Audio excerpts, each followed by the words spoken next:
Basically, you can simply say in short that melt can convert a wide format data to a long format. So when you apply plot, we get some plot, but which is not good. So we can make it as a bar chart. Let's see, kind is equals to bar, and you will see that we have the Apple, Amazon, Meta, Microsoft. So for this also, let's try to print a plot, and when we hit shift enter, you get little bit better graph, because generally this is what happens, that in x-axis we have the dates and on the y we have the prices, right?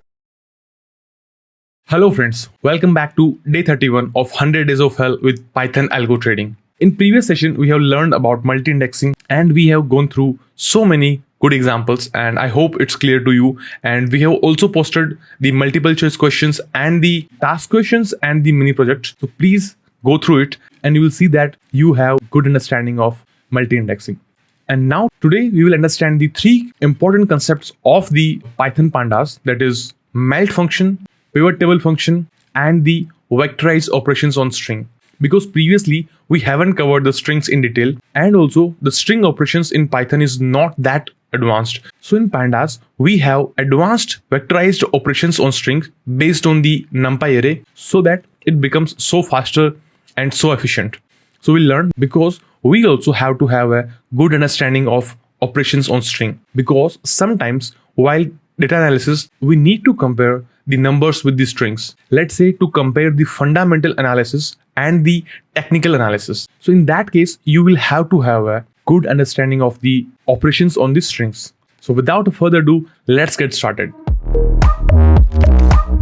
So before jumping to the melt and the pivot table concepts, we have to understand the long versus wide data format. So let me tell you the difference. If you can see on the screen, wide format is where we have a single row for every data point with multiple columns to hold the values of various attributes. Means in wide format we have multiple columns, right? Means you can say the number of columns are more than the number of rows in the wide data format, right? Whereas in the long format is where for each data point we have as many as rows as the number of attributes, and each row contains the value of a particular attribute for a given data point. So in the long format we have multiple number of rows, right? So here you can say the number of rows are significantly larger than the number of columns, right? This is the long format and this is the wide format. It's like the name also signifies that what is the long and wide format. So sometimes it is not necessary that we will be getting the data in a particular format. We can get data in long format also and wide format also. So in order to deal with that situation, we have to have a good conceptual clarity on the long data format and the wide data format. Okay, now let's first visually understand what is the melt and pivot table function, and then we'll proceed with the examples. So in melt, what happens when we have a wide format data? Let's say we have multiple number of columns, right? It can be from hundreds to thousands, right? The number of columns, and the number of rows will be very less, right? So you can say like this, the number of columns. When we apply the melt function, what will happen? This wide format data will get converted to a long format data, right? So we can say it will become like this. The number of rows will be significantly larger than the number of columns, right? So you can see the definition and the use cases. So the melt function in pandas is used to transform a data frame from a wide format to a long format. This can be particularly useful in algorithmic trading for normalizing data, making it easier to perform time series analysis or feed it to the machine learning models. So in the next session, we will understand the time series analysis. I would say that is the most important concept of the algo trading, because you have to have a good conceptual clarity on that also. You will also learn this time series analysis concept in the maths also. So by applying the melt function, we make it easier to perform the time series analysis, right? Then the use cases are normalizing the OHLCV data, which we have seen previously: open, high, low, close, and volume. You can refer the video in the I button. So when you have OHLCV data for multiple assets, melt can help consolidate this data into a long format, making it easier to analyze or visualize. Then preparing data for machine learning, converting wide format feature data into a long format suitable for training machine learning models. So when we start the machine learning models, you will see that we are using this melt function a lot, right? So basically, you can simply say in short that melt can convert a wide format data to a long format, or you can say the melt function can melt the wide format to a long format, right? It's that simple. So the next function is pivot. I really like a lot this pivot function because it is really magical. It is awesome to utilize while performing algo trading. Why? Because it can transform your data in any form. Let me show you an example. See, if you can see in the screen, we have this table or a data frame, right? It is tagged. So previously we have learned the group by. It can perform all those group by function with a simple pivot command. Let me show you how. Let's say if I want to make this foo as the index, so I just have to provide that df.pivot, then index is equals to foo, the column name. So here you can see that foo becomes the column name. So inside that we have only two unique values. So 1 and 2 becomes the rows. Then we can also provide that we want bar column as the columns. So you can see here all these unique values becomes the column name. Again, we can also specify that we want values as the bars. So in the bars, these are the values and these becomes the value of the new modified data frame.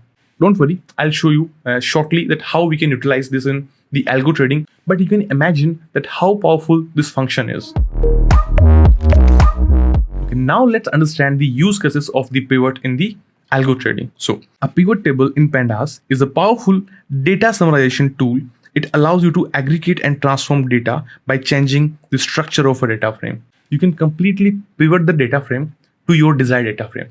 The use cases: aggregating trading data, summarizing trading data such as average daily returns, volumes, or other metrics across different time frames or assets, creating contingency tables for analyzing the frequency of trading signals or market conditions. I'll show you how. Don't worry, exactly how. We'll implement this a lot in the upcoming videos. We can simply transform any data frame to our desired data frame with the help of the pivot table function.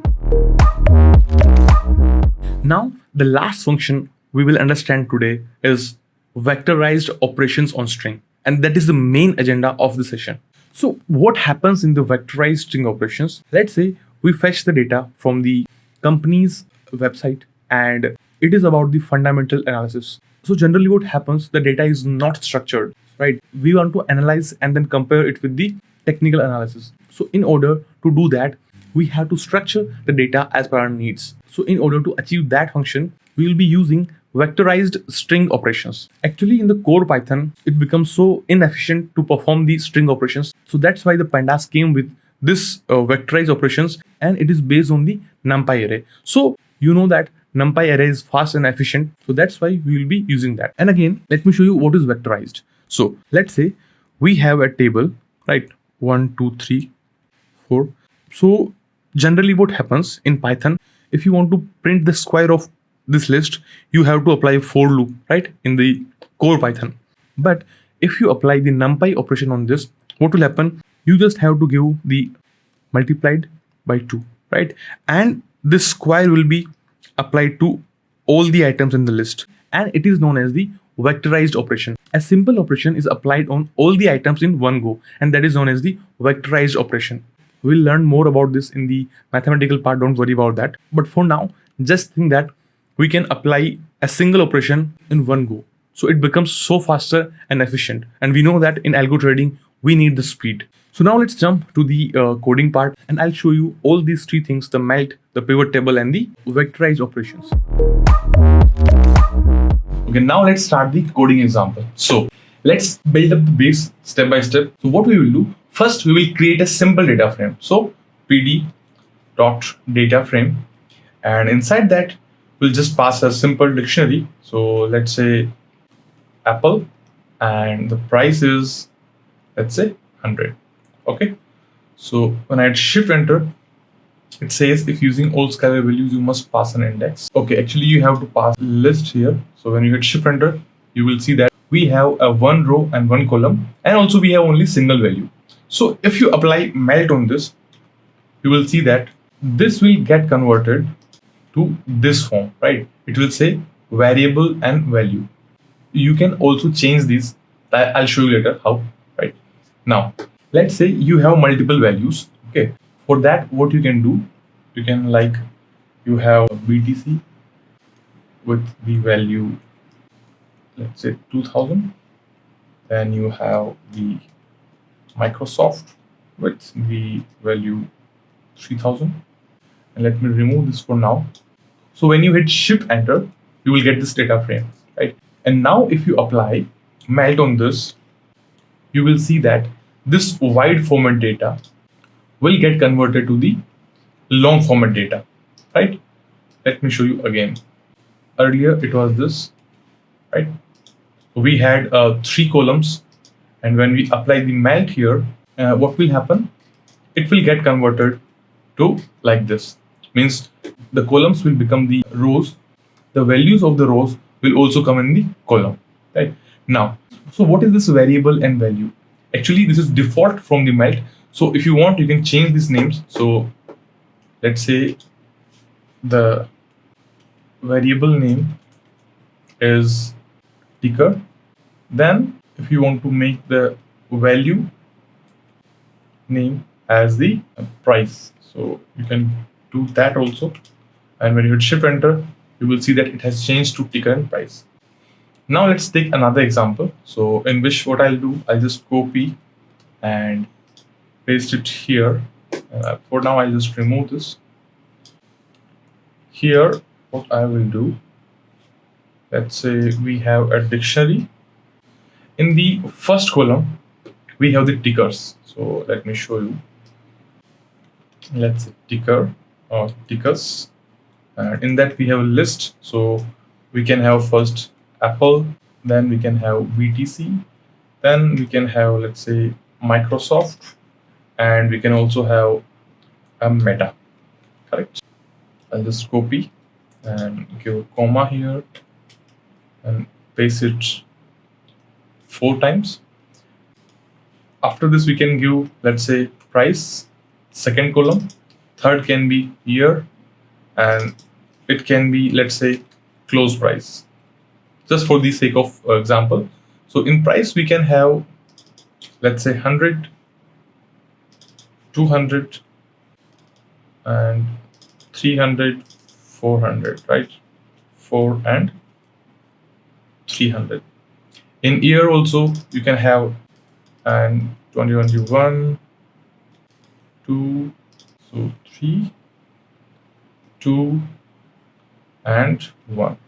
And close, you can have the close prices. So let's say 110, then you can have 120, 130, or 140. So let me change this, make it 220 and 320 and 420, right? So now when I Shift Enter, we have to give comma here also, here also. Okay, now when you apply melt on this, let me apply, and when you hit Shift Enter, you will see that everything gets melted. All the columns gets melted, and you get new 2 columns, which is variable and value. But you don't want to melt all the columns. You just want to melt price, year, and close, and you just want to keep this ticker. So for that, what you can do, you can write here ID and then where's, and inside that you can pass that you want to keep the ticker, right? So now when you hit Shift Enter, okay, we have to make this ID vars, not var. So now you will see that tickers is same as previous, the Apple, BTC, Microsoft, and Meta. Rest all the 3 columns gets melted. So now if you want to make these also customized, so what you can do, you can give here the var name is equals to, let's say, price, and you want to keep this value name as, let's say, capital value, right? So when you hit Shift Enter, we don't have to pass this list here. You can just give the name in string format. So now when you hit Shift Enter, you will see that it has been changed to price and value, right? So now let's take some real life example, so in which you will learn that how we can implement this. So let me show you. We import data from the Yahoo Finance first. So what I'll do, I'll just import Pandas. Let's write it again, and we can also import the Y Finance as YF, right? Then we can use yf dot download, and here we can first give the tickers. So tickers we can give, let's say, Apple, and we can also give Amazon, we can also give Microsoft, and also we can give the Meta, correct, tickers. Then we can give the start. We can start from 24 1st Jan 2 and 24 June 30th, correct. So now when you hit shift enter, you will see that you have the data fetched. It is from the live Yahoo Finance right now. So here you can see that we have the multi-index column. Above we have the close prices, high prices, low price, OHLCV data basically, and below we have the tickers. So if you want to group by, you can apply here the group by also with a ticker, right? So when you hit shift enter, you will see that it has been changed, and now we have the tickers on the top, right? You can also bring these values, these tickers here in the index. So for that you have to stack, which we have learned in the previous sessions, right? So when you stack this, you will see that by default we wanted to bring these tickers in the index, but instead we got these prices, OHLCV data here. So for that, what we can do, we can provide the level. So it is on the level 0. So you will give here level is equals to 0. By default, what happens, the level 1 index gets stacked. So if you want to customize, you can just give the level is equals to 0, and the top level is 0 always. And here also the first level is 0 and second is level 1. So now when you hit shift enter, you will see that now this will come here and this will go back to their original position. So let me hit shift enter, and you will see that we have the tickers at the index, right? Or what you can do actually, let me just remove this for now and hit shift enter, and let's save this data to a variable named, let's say, data. Okay, and I'll just copy and paste it here and hit shift enter. And now what we can do, we can apply that function. So I'll apply stack here.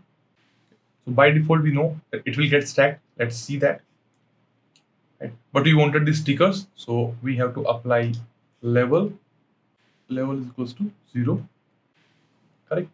So here we are getting the warning, future warning. So to avoid this, for now what you can do, you can write here future stack is equals to true, and this warning will go away for now. Okay, that warning was because it has been deprecated, and it might possible that you might get error in the future. So for that, always try to use the updated functions. So here we have just removed temporarily that warning. And now what we can do, we will reset the index. Okay, so reset index, and when we apply this, by default what will happen, the level 0 index will be resetted, but we want the level 1 index. So here we can also provide the level is equals to 1, and you will see that the level 1, which is Meta, Amazon, Microsoft, has been resetted. Right now I guess we are good to go for the melt. So I'll again reassign to data, and I'll print it here. Now our main goal is to melt this, means we want to keep the date and ticker here, and rest all the values we want to like convert from the columns to rows, right? So if you apply melt here, you will see that by default everything gets melted, but we don't want that. We want to keep the date and ticker there. So what I will do now, I have shown you earlier that melt, and here you can give ID where's, and inside that you can pass a list. So we want to keep date as it is, and also we want to keep ticker as it is. So now when you shift enter, you will see that it says the following ID where's value are not present in the data frame. Let me show you. The issue here is that this date is the index right now. So for that, what you can do, you can apply the reset index here, right? And you will get the default index, right? Now that date becomes the column. So now if you apply the melt, what will happen? These date and ticker columns will remain as it is, and you will see that date and ticker is same, right? And this price and value is new. So for that, what you can do, you can also pass here the var name is equals to, you can say, and also the value you can make it as the capital. So what I will do here, value name is equals to value, capital V value, right? Now when you hit shift enter, what will happen? You will get here the matrix and the value. Now again, in this variable, what you wanted, like which column should be here, right? So for that, what you can do, you can just write here. So let me show you again. What we will do, I'll just first print the data here, and let me show you. So this was the original data, right? So in the value of variables, what you want, O, H, L, C, V, and the last addition close. So for that, what you can do, you can simply go here and write value vars, and then you can pass these values, right? All these. So open, high, low, close, and volume. So I'll go here, I'll pass here, and I'll make this a string. This also, let me give a comma, and this also, and a comma, here also comma, and the last one is volume, and let's give it a comma. So now what will happen, you will see that you get the modified data frame. So for that, you have to remove this and see the modified data frame, and this is your modified data frame. So here we have a date, then tickers, then the matrices, that is open, high, low, close, and volume, and then the value. So that's how you can use the melt function. I tried my best to show you. If you still have any doubt, please let me know. We can discuss further on this, right? Okay, now let's understand the pivot table. It is really very, very useful function for everyone.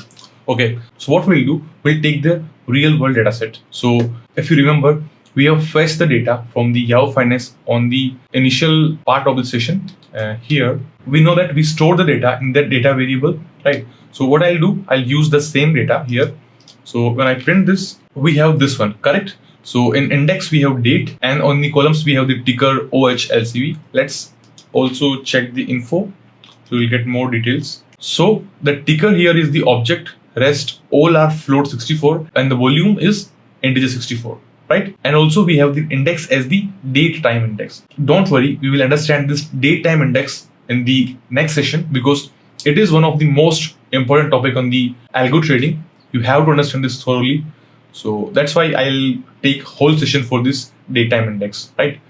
So now what we can do, let me show you that where we can use the pivot table. So let's say if I want to apply a group by on this, so what I can do, I can apply a simple group by on ticker, right? Then what we can do, we can find the mean of open price, right? So mean, and you will get this value, correct? And if you also want to group by with the date, so then what you can do, you can like group by with the ticker and date, and then you can find the mean. So you will get mean of every day for each ticker. Okay, now let me show you that you can make this series as the data frame, which we have seen previously, that with the unstack, you can make this 1D data to the 2D data frame. So for that, you will be using unstack, and by applying unstack, what will happen here, that this level 1 index will get to the column names. So it will become the column names. And now when I hit shift enter, you will see that we have only 4 rows and 119 columns, right? So we have done this with the help of group by. The same thing we can achieve with the pivot table. Let me show you how. Let's say if I apply pivot table, not df, data.pivot table, right? And here you can pass the index. So here the index is tickers. So you can give index as the ticker, right? So when you hit shift enter, you will get this value, right? The index is tickers, and rest by default, it calculates the mean value, right? So now we want the 119 columns. So what we can do, at the columns, we can give here the value as like columns. I want date, right? So when I hit shift enter, you will see that now we have 4 rows but 714 columns. So what happened here, it has calculated for every matrix like the addition, close, open, high, low, close, and volume. But we want only for the open. So in the value, the cell values, these values, you can provide here that you want value as the open, right? And now when you hit shift enter, you will see that we have exactly the same result with the group by. So when you have like a big group by statement, So instead of using group by, you can use pivot tables. So it's like a straightforward and very quicker way to transform your data from 1D to 2D or your desired values. Right now, let me show you something. I'll just copy and paste it here. And if I apply aggregate function here and I apply mean, you will see that it has exactly the same value, right? So by default, it applies the mean function. Now what you can do, let's say here, we only use the open, right? Or the open price. If you want to apply pivot table in all the columns, so for that, what you can do, you can just copy from here and paste it here. Just remove this values. So it will apply on everything. So when you hit shift enter, you will see that now we have the adjacent clause also, we have the volume also, and the remaining are hidden, so you can't see them. But here you can see the number of columns, that is 714, right? So you can also apply different aggregate function on each matrix, like on clause you want to apply something else, on volume you want to apply something else. Let me show you how. So what you can do here, you can pass a dictionary here and you can give like on open, you want to apply mean. So I'll just make it a string mean. Then next is, let's say we have what we have here, data. Let me print it here. So here we have open, high, low, close, and volume. So what I'll do here, on open we applied mean, then on high we can apply, let's say max. So max. Then on close you can apply minimum, and on volume you can apply this sum, right? So on volume you can apply the sum, right? So now when you hit shift enter, you will see that we have separate aggregate function on every matrix, like the open, high, low, close, and volume. So that's how you can use this, and you can also make it multidimensional. So let me show you how. I'll just copy and paste this here. And now let's say you want to make the multi-index. So what you can do here, you can just pass a list here, and along with the ticker, you can also give another column. Let's say you want to make date as the index. And now when you hit shift enter, you will see that we have a multi-index data frame, right? First we have ticker, then we have the date. If you want, you can make date as the level 0 index. So you can just reverse the positions, the index positions. And now when you hit shift enter, you will see that first we have date, then we have ticker, right? Let's make it again so it looks nice. Now the NaN values means at that place we don't have any value, so that's why we are getting the NaN. Next we have is the margins, right? So in margin what happens, let me show you first. So what I'll do, I'll just copy and paste the above here and paste it here, and I'll remove everything from here, and I'll just keep one aggregate function, that is sum, and I'll also remove this column and I'll keep here, let's say volume in column, and I'll remove from here the date also. Okay, now when I shift enter, I'll get this value, right? So if we apply the margins here and we make it true, you will see that we get the sum of all the columns, right? You can see here, and also here sum of every value in the row, right? If you remove the column, you will get only the sum of columns. You can see here we have all as the row, and if you make here the column, then you will also get the margins in the rows. You can see here. So that's how you can use the margins. It is sometimes it is useful, right? Now let's move further and let's plot some graphs, right? It is now interesting, right? Because when we have graphs, it becomes really interesting. So what we will do, let's again print the main data frame, that is data, and let's say we want to apply pivot table on this, and we want to make index as the tickers, right? So let's apply the plot here. So when you apply plot, we get some plot, but which is not good. So we can make it as a bar chart. Let's see, kind is equals to bar, and you will see that we have the Apple, Amazon, Meta, Microsoft, and in the prices we have this, but you can make it a little bit more like visible. So for that, what you can do, you can make, let's first print this. So I'll just keep it here. This is just for illustration, okay? you have to like practice yourself a lot on this. So let's try that. I want column as the date, right? Or let's make date as the index and columns as the ticker, and when we hit shift enter, we get something like this. So we can also make values as the open prices, right? Or if you want, we can make it close also, and you will get this, right? So for this also, let's try to print a plot, and when we hit shift enter, you get little bit better graph, because generally this is what happens. On the x-axis we have the date, and on the y we have the prices. So you can see here a nice and beautiful plot. And if you want to make it something, let's say a kind, you can make it bar also if it makes sense, right? You can see here, but it doesn't make sense, so it's not a good idea to make it as a bar plot. You can also make it a pie chart, right? But it is saying some error, so let's not do that and make it a simple chart. So now I think you are able to see that this is really very powerful, and you can do many amazing things with the help of pandas and the so many amazing functions, right? So in the next session we will understand the vectorized operations on the strings, and again a very important part, that is time series analysis. That is the most important, I would say.